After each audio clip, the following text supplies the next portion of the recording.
Seguimos dando caña, recta final del programa, nos queda poquito menos de media hora. Como les decía antes, vamos a volver a hacer escala en lo internacional durante apenas unos minutos, porque tenemos con nosotros a Eduardo Baura. Él es profesor de Historia en el CEU San Pablo y además autor del libro Israel y Palestina, la historia de un conflicto interminable. Muy buenas tardes, Eduardo. Muy buenas tardes, ¿qué tal? Bueno, enseguida hablaremos de su libro, pero también la actualidad manda, y de hecho también esas páginas nos llevan hasta ahí, porque este fin de semana leía en una entrevista, decía que Irán iba a tener que agachar las orejas y que desde luego no le quedaba más remedio. Bueno, es que se ha visto, ¿no?, con la intervención de Estados Unidos. Desde luego, ahora mismo la situación que tiene que afrontar Irán es bastante delicada. Es que durante las últimas décadas se ha acostumbrado a Irán que tenía más o menos ciertos apoyos, ¿no?, sobre la región. Tenía los tentáculos esos, ¿no?, que dice Israel siempre que tiene, como siempre dicen que Irán es la cabeza del pulpo, ¿no?, con esos tentáculos que ha ido poco a poco extendiendo, llámese Hezbollah, llámese los hutíes. Pero ¿qué pasa? Que esos tentáculos han sido muy atacados cuando no, ya no existe, como puede ser la Siria de los Assad, ¿no? Además es que los posibles apoyos internacionales que podría haber tenido Irán, llámese Rusia, llámese China, pues de momento están missing, es decir, no le están dando ni muchísimo menos apoyo internacional.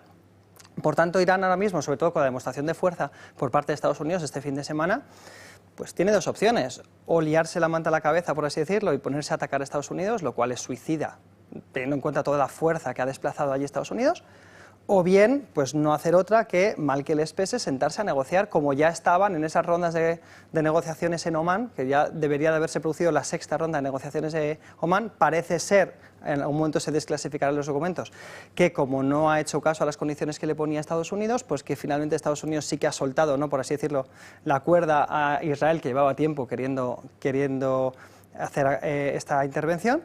Y ahora mismo yo creo que Irán no tiene otra que sentarse a negociar si quiere la supervivencia del régimen actual. Mencionaba también que tanto Donald Trump como Netanyahu tenían objetivos diferentes. Bueno, es que, claro, uno de los éxitos que ha tenido Netanyahu, yo no soy especialmente proclive a ensalzar a Netanyahu, pero políticamente hablando hay que reconocer que es una persona muy hábil. Pero es que hace unas semanas se nos olvida, como todo pasa tan rápido, que estaba en una situación muy débil Netanyahu. Estaba asediado por 3 casos en los tribunales de corrupción, de abuso de confianza, de fraude. Tenía unas encuestas que por primera vez en varios años le daban como perdedor en las elecciones que se tienen que producir el año que viene, en 2026 en Israel. Ni siquiera reeditando esta coalición un poco Frankenstein que tiene ahora mismo, le darían los votos, ¿no?, para volver a hacerse con el gobierno de Israel. Teníamos los familiares de los rehenes que seguían diciéndole: oye, no está siendo lo suficientemente eficaz para traer de vuelta, estén vivos o no, a esos más o menos 50-55 rehenes que se calcula que sigue habiendo en Gaza, en manos de Hamas, y por tanto tenía una situación muy débil. Y además, efectivamente, en las últimas semanas, como bien decías, se había ido distanciando de Trump, o mejor dicho, Trump de él, porque Trump va a Oriente Medio y no visita Israel. Trump negocia, gracias a Qatar, por detrás de Israel, la liberación de Idan Alexander, de este último rehén liberado que tenía doble nacionalidad, israelí y estadounidense. Además, Trump empieza a hablar de brutal war, decía en su red social, hablando por primera vez de esos crímenes de guerra cometidos por Israel en Gaza. Por tanto, Netanyahu en ese momento tenía una situación un poco complicada, porque su único gran aliado en la región, su único gran aliado internacional, quitando a Alemania, era Estados Unidos, de los que le quedaban.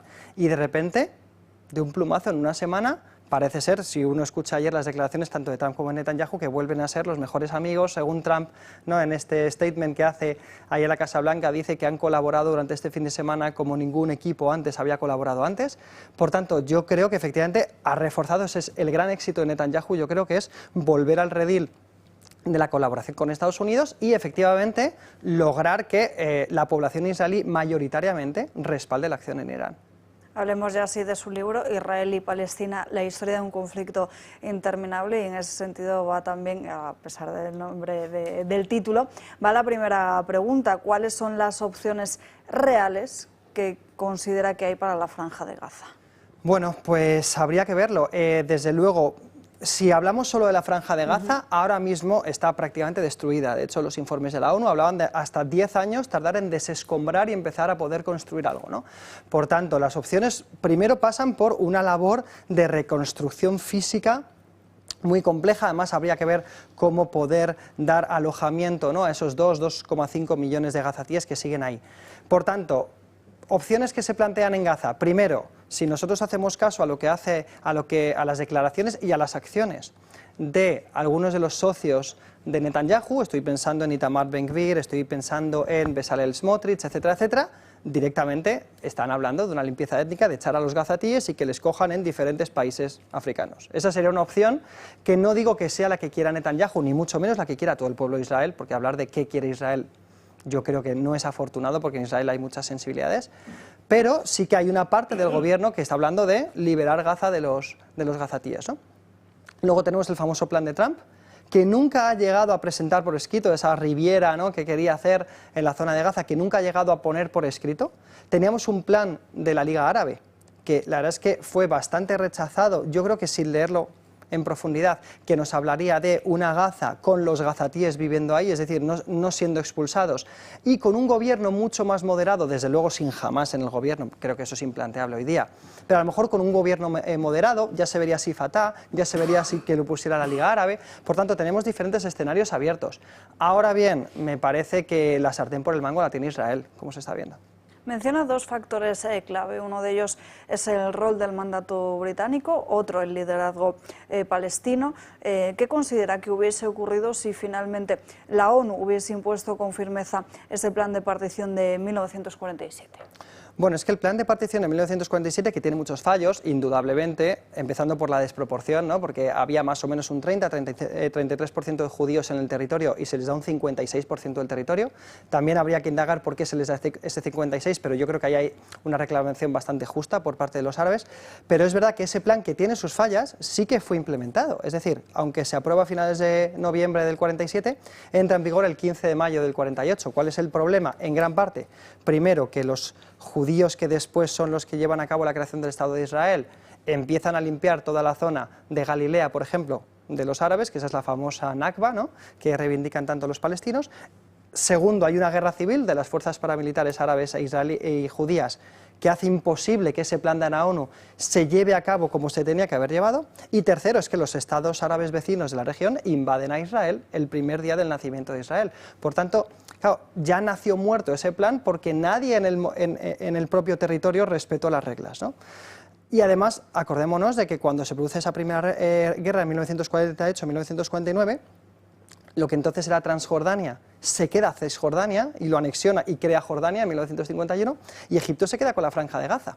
Es decir, el Estado palestino no llega a crearse ni llega a gestionarse porque los propios estados árabes vecinos, en una historia que se está repitiendo ahora, abandonan totalmente la causa palestina para, por sus propios intereses egoístas, quedarse con el territorio para ellos. Y efectivamente, tú mencionabas el otro, hay muchos factores, ¿no? Esto es un conflicto que, si ya me ha costado resumirlo en 200 páginas, resumirlo ahora en 2 minutos es difícil, pero efectivamente el mandato británico es importante. Los británicos gobiernan de 1922 a 1948, los propios británicos reconocen que el dominio es un desastre. Son incapaces de parar las revueltas, sobre todo desde el punto de vista árabe. A la gente se le olvida que cuando los británicos se hacen con la región, los judíos y los árabes se habían puesto de acuerdo en el destino. En 1919, judíos y árabes firman un plan con Lawrence de Arabia, el famoso Lawrence de Arabia, como mediador en el Hotel Carlton de Londres, el 3 de enero de 1919, por el cual judíos y árabes dicen: queremos esto para la región. Cuando llegue ahora el Tratado de Versalles, de hecho lo llegan a presentar a Versalles, esto va a ser un gran Estado árabe, y dentro del Estado árabe va a haber un Estado autónomo judío. Esto suena un poco a ciencia ficción, que los árabes y los judíos se pusieran de acuerdo, pero se pusieron de acuerdo. Lo presentaron en Versalles, y en Versalles les dijeron que no. Y la zona fue dividida en, ya se sabe, mandato británico, lo que hoy día es Israel y Palestina, y luego en zonas de influencia con los famosos mandatos británicos y francés. Por tanto, efectivamente, la comunidad internacional y, si se quiere, las grandes potencias europeas también han tenido su cuota de responsabilidad en este conflicto. ¿Cuál cree que es el mayor obstáculo para una convivencia a futuro? Hombre, hoy día la violencia desarrollada en los últimos 2 años. Es decir, yo conozco israelíes, conozco palestinos, y conozco algunos que eran activistas por la paz, tanto dentro de Israel como dentro de Palestina.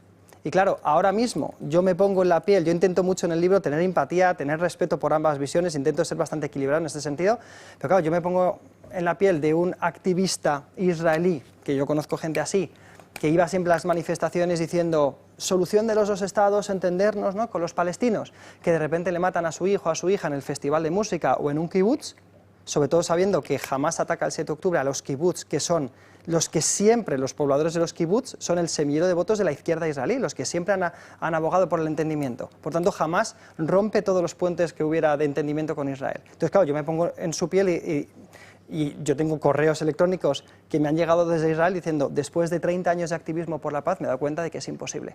Y por otro lado, lo mismo, una persona que formara parte de esas asociaciones que hay, que no tienen mucha publicidad, pero las hay, donde víctimas de un lado y de otro se juntan. Yo conozco palestinos que dicen, oye, es que me están destrozando a toda la familia en Gaza. Entonces, ¿cómo yo voy ahora a luchar por el entendimiento con Israel? Entonces, a cada bomba que cae, a cada muerto, por un lado o por el otro, me da igual, es una piedra más que se pone. Y lo segundo que yo diría son los asentamientos que Israel sigue construyendo en Cisjordania. Ya van por 750.000 los colonos israelíes que viven dentro de Cisjordania y Jerusalén Este. Y claro, ¿cuál va a ser el...? Imaginemos que Netanyahu o el siguiente que venga dice, venga, vale, pues quitamos todos los asentamientos. ¿Qué primer ministro israelí va a poder echar a 750.000 colonos de Cisjordania? Eso es imposible, es una decisión política que es inasumible. Por tanto, cada día que pasa yo creo que la paz se va alejando un poco más. Bueno, y que desde luego ese reconocimiento de Palestina como Estado, por lo menos el que realizó el Gobierno de España, desde luego no sirvió para nada, fue un movimiento inútil, un brindis al sol. Bueno, sirvió para política interna española, es decir, yo creo que la bandera palestina es una bandera que se agita por parte del Gobierno actual siempre que hay cierto descontento o siempre que la reputación es un poco baja. De hecho, si os fijáis el tempo, el momento elegido por parte de Pedro Sánchez para ese reconocimiento, que efectivamente es un brindis al sol, coincide con un momento de baja reputación por parte del gobierno español, ¿no? Entonces yo creo que hay que leerlo en esa dinámica. A Israel le da igual, siendo claros, que España reconozca o no al Estado palestino.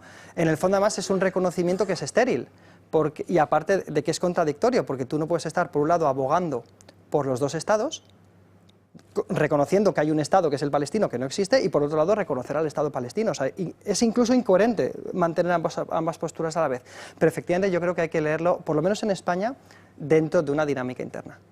Eduardo Baura, muchísimas gracias por estar con nosotros. Invitamos a todos nuestros oyentes a que amplíen un poquito más ese contexto que nos acaba de dibujar aquí en esta mesa con este libro, Israel y Palestina, la historia de un conflicto interminable. Muchísimas gracias a vosotros. Gracias.